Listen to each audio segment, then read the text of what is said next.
महाकुंभ में वायरल हुई सुंदरी Harsha modelling anchoring की दुनिया से कैसे हो गई आध्यात्मिक, पॉडकास्ट में खोले राज।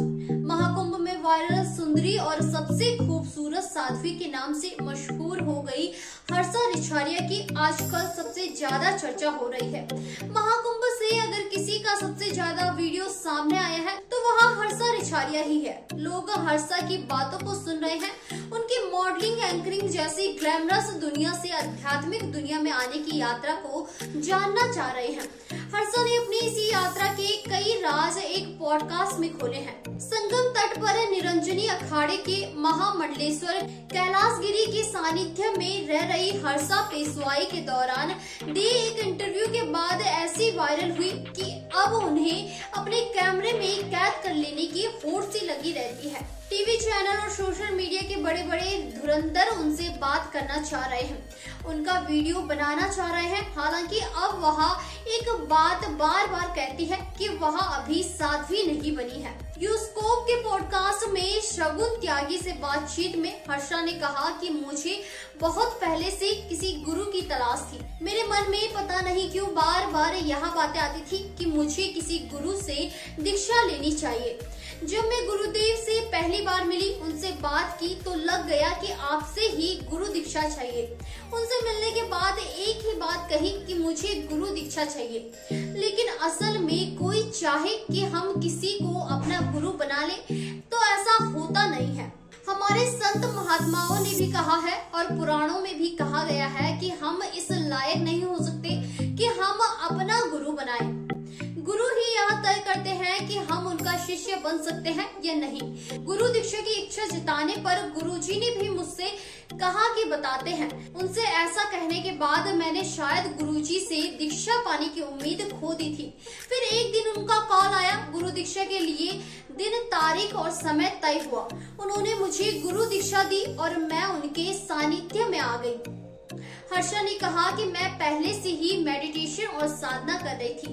गुरुजी ने भी मुझे कहा कि तुम अच्छी साधना कर लेती हो, लेकिन गुरुदेव से जो मंत्र मुझे प्राप्त हुआ और उसके बाद जो साधना मैंने की, उस साधना में मुझे बहुत सी अनुभूतियां हुई। इन अनुभूतियों को गुरुदेव से शेयर करती रही, उन्हें बताती रही कि ये हो रहा है, वो हो रहा है। 10-10 घंटे उनके सामने बैठी रहती। कहा कि इसके बाद नवरात्र में 9 दिनों तक उनके सानिध्य में रही। मैं चाहती थी कि उनके साथ रहकर कुछ और सीख सकूं। असल में कोई भी गुरु कभी आपको डायरेक्टली कुछ नहीं सिखाते, लेकिन इनडायरेक्टली बहुत कुछ सिखा जाते हैं। आपको यह सब चीजें कैच करनी आनी चाहिए। आज भी मैं उनसे बात कम करती हूँ, केवल उनके सामने बैठी रहती हूँ। क्या है जीवनचर्या? अपने पहले वाली जीवनचर्या और आज पर हर्षा ने कहा कि पहले मेरा शेड्यूल कुछ और था, लेकिन गुरुदेव से मिलने के बाद यह पूरी तरह से बदल गया है। अब मेडिटेशन, मंत्र जाप और साधना सभी चीजें होती हैं। इनकी अनुभूतियों को गुरुदेव को बताती भी रहती हूँ। अब जो टाइमिंग उन्होंने बताया है, जो शेड्यूल बताया है, उसी के अनुसार सब करती हूँ।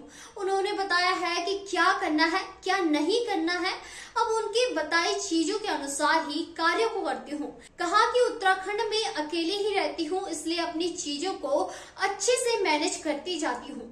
रीडिंग करती हूँ। अगर शाम में पूजा में बैठी हो तो 1.5 से 2 घंटे लगता है।